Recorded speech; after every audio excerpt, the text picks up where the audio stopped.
Welcome to the Positive Pants Podcast. Mindset, motivation and inspiration to help you find your positive pants. It's time to let go of negative thinking, understand why you do what you do and stop the self-sabotage with your host, Fran Excel.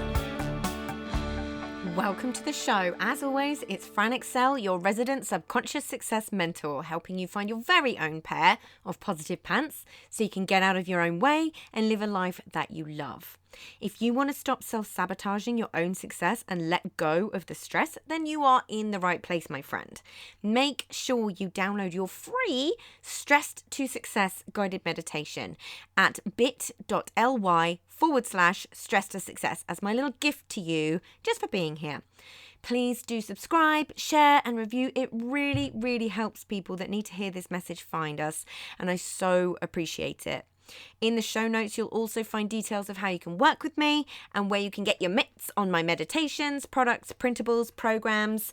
You can find it through the link in my bio on Instagram, which is my favorite place to hang out. So please do come join me over there at I'm Fran Excel. Tag me in your takeaways, slide into my DMs. I'm here for it. So that's the formalities over, my love. So let's jump to the content. Following nicely on from last week's episode about how to know when it's worth persevering or changing course, I thought it might be helpful to go through the art of actually letting go once you make the decision. Because it's one thing knowing it's the right thing for you to do, but it's a whole other ballgame actually doing it. And it can be tricky. And it can also take its sweet time. It can feel really frustrating, but your body needs to catch up with your mind. Whether you've decided it's time to move on from something or been forced to for other reasons is absolutely a process. Cognitively, you might be ready to move on, but your nervous system might still be scanning for whether it's safe to or not, which is where both the cognitive and somatic work comes in to help speed up the process somewhat, using your mind and body to heal, because that's what we're doing, right? We have to heal. It's not a process you can judge by anyone else's standards. It's totally unique to you. But holding on to pain never helped anybody. There's a phrase that I love that's nobody ever drowned by falling into the ocean. They drowned by staying there. You have to let the inevitable grieving happen. However long that takes, whatever it looks like, whatever form it takes. Even when it comes to something that other people might not think is a huge deal, it might be to us. And even if someone thinks we should just get over it, it's not up to them. It takes as long as it takes to really let go. And from my own experience, it's a really gradual process. And then one day you kind of realize there's just no pain anymore. The feelings are very neutral, calm, even if you might still be in the eye of the storm at times. So what can we do to make sure that we're remaining conscious and helping the process along as best we can? Firstly, acknowledge that it's happened and the decision has been made. You may feel like you're flip-flopping at times just before you're clear. This is when you lean on the people who know you the best and who will be a willing sounding board for your thoughts and feelings. It's totally natural to flip-flop. Totally natural. Because, the context of what we're talking about, quite often it's a really big decision, right? And then next, it's very, very helpful to consciously seek out the positive lessons that you've learned in the process and are currently learning and will learn through the process, right?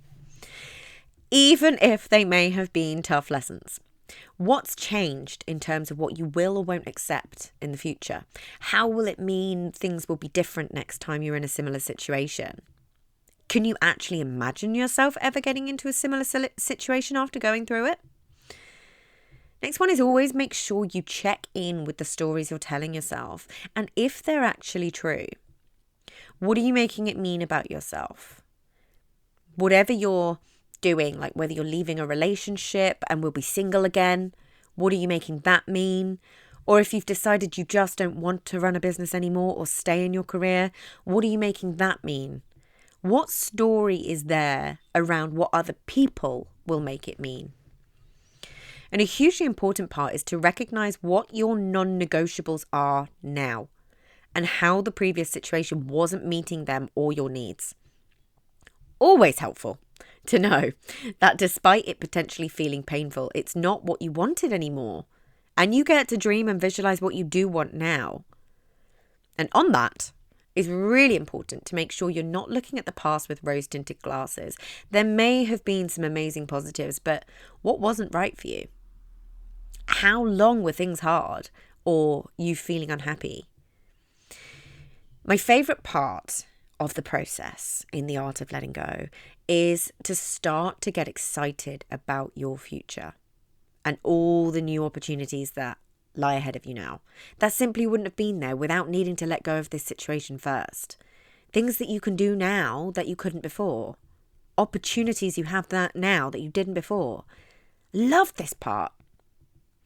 And a huge one is really actually allow yourself to be supported. Don't try and do it all on your own. Allow yourself the space you need, but don't shy away and isolate yourself. Prioritize you.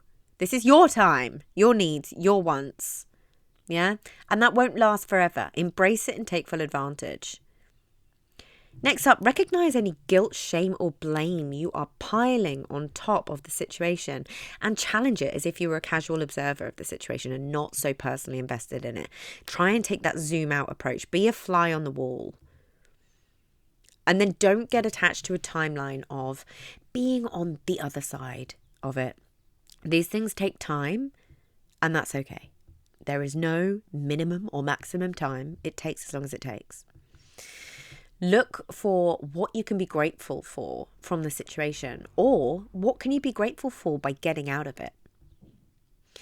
And then seek the stories from people who have been through similar and come out the other side bigger, better, and stronger for it.